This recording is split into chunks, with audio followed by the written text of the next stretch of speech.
and welcome back everybody. On today's episode, we're back here in my snake room once again, and we actually got a new venomous snake. But before we look at the snakes, before we show you the baby cayman, I want to show you guys a short clip of me earlier today. Now there's actually a screech owl inside of one of my clients' tiki huts, and I did have to go up there, catch the screech owl, and relocate it in a nature preserve. So you guys check that footage out right now. Now we just caught a baby screech owl. Now my family actually does a lot of tiki hut work, and one of our clients had this owl inside of his tiki hut. Look at this beautiful little guy. What we're gonna do is we're gonna grab him with the gloves. We've relocated him to this beautiful nature preserve. So we're just gonna let him go right here, and this guy, he'll find a nice tree. Maybe he'll find another tiki hut on the boardwalk, something like that. But as long as he's not in my client's tiki hut, that's all that matters. But look how beautiful. Now this little guy, he's got talons. He's got a beak that could pierce your skin, so we're gonna take some extra safety precautions. I will release in 3, 2, 1. Come on, buddy. Okay. Okay. You can hear him clucking. Now, Chandler's bird, Bagoy, does that when he's upset, and so will other owls. Look at that. Right into the tree. How awesome was that, guys?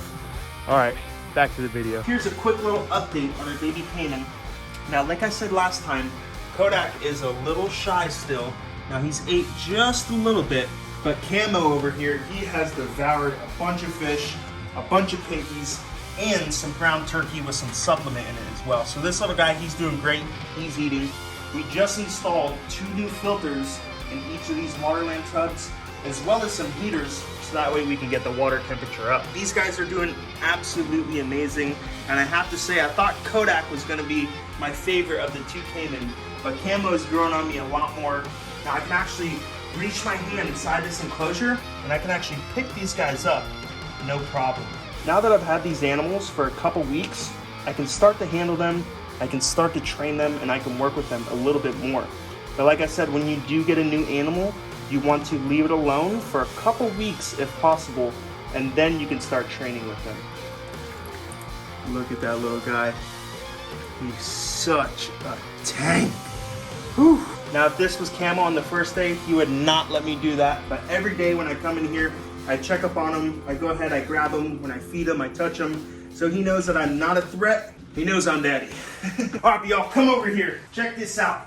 Now we have the black-tailed rattlesnake, who we gotta adjust the leaves a little bit. There's a little pile of poop. We gotta clean that poop. The Indo-Chinese spitting cobra down here, she actually just shedded. So what we gotta do, we gotta take her out. We gotta remove her shed. And then, last but not least, boom, the Indian cobra, baby. Check that out. A beautiful male Indian cobra. Now we're gonna go ahead, we're gonna pull this guy out for you guys in just a short second. And this cobra is awesome. Now he hoods up amazing.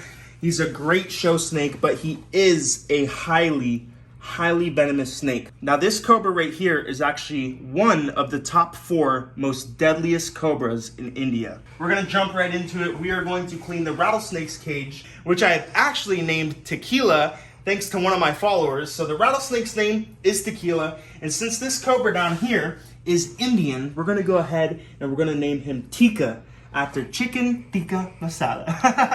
But look at that, check out the snake room, guys. It looks beautiful in here. Now we've actually been ordering a bunch of signs, a bunch of posters to hang up. Right now we got this little snake sign we're gonna throw on this door over here, and we'll have a crocodile sign pointing this way. And just ordered one of these sweet little posters. We gotta put it in a frame, but check out how sweet that is right there. And even look at that. That right there is a spectacled cobra, AKA an Indian cobra, which is one of the species I just got yesterday. Now I want to give a huge shout out to my buddy Jeremy over at Fang Factory. We'll put his information right up here. Go ahead, follow him, blow up his page, show him some love. He's got some absolutely amazing snakes. If you look at this floor, whew, this is a beautiful floor. It's so clean in this snake room, I could eat off the floor. Then eat. I'm gonna tell me twice. Come on, man. Which snake hook should I use? The Nang Shang, the Imperial, the Strictly hook, or the Field hook? Look at the snake hook right here. This thing is beat up, bent to shreds, but let me tell you what, this is one of the best snake hooks I've had. I've had this hook since I was a little kid. I actually bought it at Strictly Reptiles about 10 years ago. As you can see, I've painted it, I've added tape, and it's the most reliable hook I have. We'll start from the top and we'll make our way down and we'll end with the Indian cobra. So this right here, this is Tequila, the black-tailed rattlesnake. So what we're gonna do, we're gonna take Tequila out. We are going to put her in one of these bins right here, and then we're gonna go ahead and we're gonna clean her cage. I absolutely love this rattlesnake. Now she has one of the best personalities of any rattlesnake I have ever worked with. And I love a rattlesnake that likes to use their tail. That is just an iconic noise when you walk into someone's snake room and you hear the rattle of a rattlesnake. Now, handling venomous snakes is all about balancing. You want to try to balance the snake so that way they feel safe and secure enough for you to get them out of the cage. Now, this is so hard to do when you're using a skinny hook like this. Now, one of the things we're actually trying to do here at Stone's World is reinvent the snake hook. Now, I can't tell you guys just yet, but when we have some prototypes made, you guys are gonna love it. Now, with these rattlesnakes, like I said last time, you wanna be extremely careful because you can break the rattle right off. Now we wanna hook her right on that first third of her body.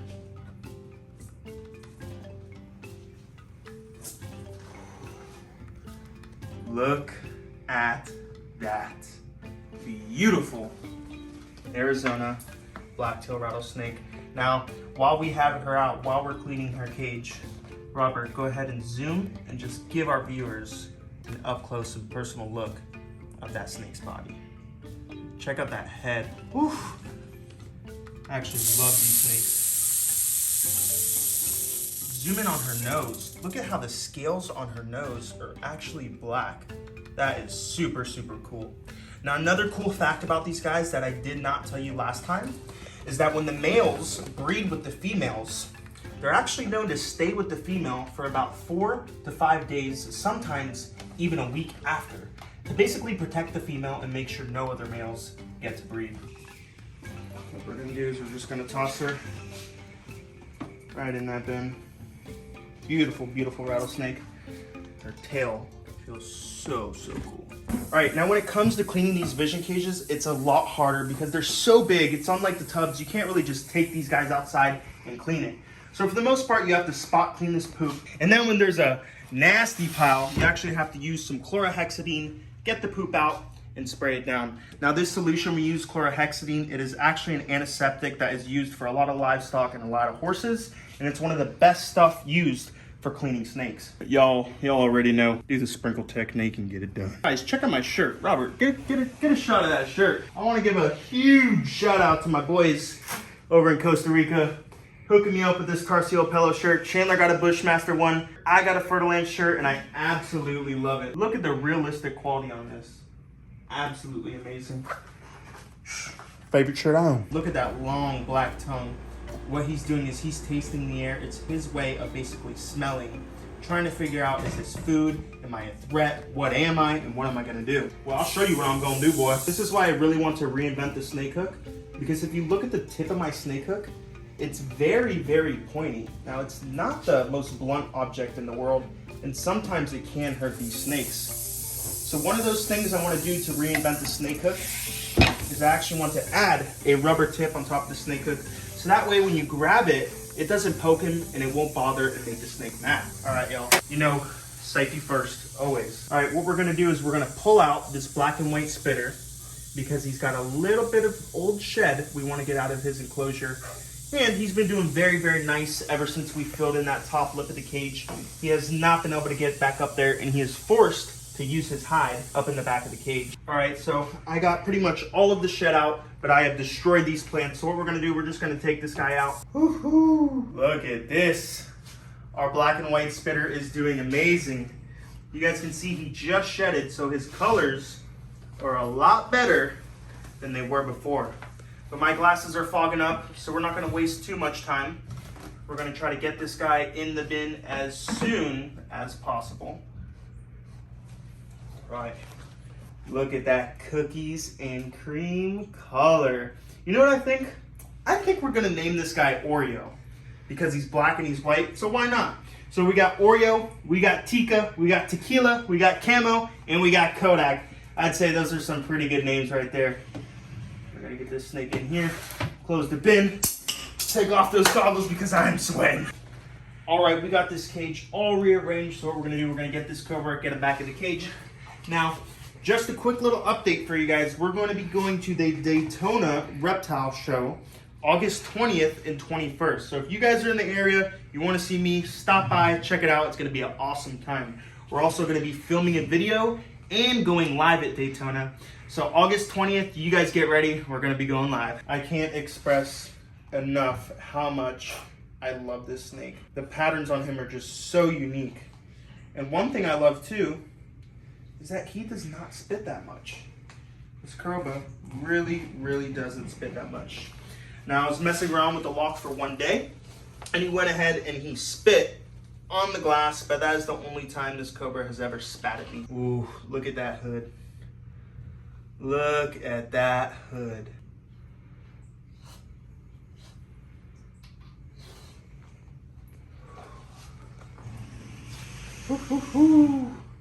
Indo-Chinese, black and white spitter. You can hear him hissing. Such a cool animal. Now, if you guys like that hissing noise, you're gonna love the Indian Cobra. All right, Mr. Indian. Now, for those of you guys who do keep Cobras, you know just how much Cobras poop. They poop, and they poop a lot. And when they poop everywhere. So what we're gonna do, you guys can see, I just put the snake in this cage. I haven't decorated it at all. I haven't fed him at all. He just went ahead, he pooped all over the place. So what we're gonna do, we're gonna spray that hide down with some chlorhexidine, disinfect it, get that poop out, and show you guys this beautiful Indian Cobra. All right, it's nice to deal with the Cobra and not have to worry about it spitting in your eyes. All right, Mr. Tika, let's see what you're all about. Look, she's trying to bite the snake hook just off of that motion. Look at her. She's biting that hook. Robert, zoom in on that. That just shows you this snake right here is no joke. Now, Robert, be careful. Keep a little bit of a distance between this guy. I'm not gonna let him get any closer than he should. We have to keep our wits about us because this is a highly neurotoxic venom. All right, guys, right here, this is my brand new male Indian Cobra. All right, this Cobra right here has a highly neurotoxic venom, and if he bites you, you will die. It's not an if, it's when, if you don't get the access to anti-venom. Now, if you look at this guy, he is a beautiful brown color with these white speckles going down the side of his body. And when he hoods up, he actually has an amazing white hood. But this Cobra right here is a Cobra I have wanted to acquire for many years. Now, when it comes to working with Cobras and handling Cobras, I'm sure you guys have seen the Indians who actually play the flute, and they're actually called snake charmers. Now, these guys, when they play the flute, they are not charming the snake at all. What they're doing is they are visually affecting the Cobra to look at them and stand still. Now, as you can see, this is not a small Cobra, and he's actually not an adult either. This snake right here can get anywhere from 6 to 7 feet long, so it is one of the larger Cobra species.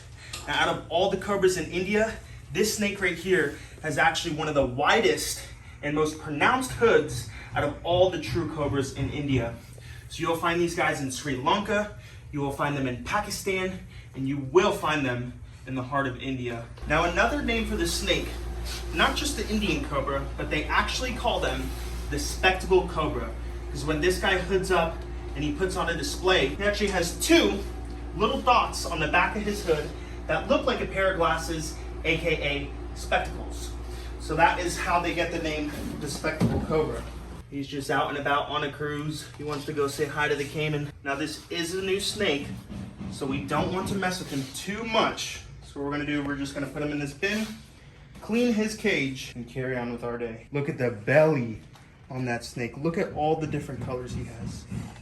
So cool. Whew. I love that snake. All right, so what we did, we cleaned his hide, we got all that poop secured. We positioned these plants a little bit better. We still got to get a big log in here, something else for him to climb on. Now, a lot of these snakes, it is not good just to keep them on a completely flat surface. Even if it's a rattlesnake or a pit viper, most of these animals climb in the wild. Whether they're in the trees or just sitting on a log or a stump, it helps these snakes build muscle. And that's why it's so important to put a lot of structure in there. Because even though this rattlesnake hangs out on the floor most of the time, sometimes he's actually on top of that log, he's climbing, he's using those muscles just like he would in the wild. Just like I was saying, guys, he is using that log to get up and get some elevation, just like he would do in the wild.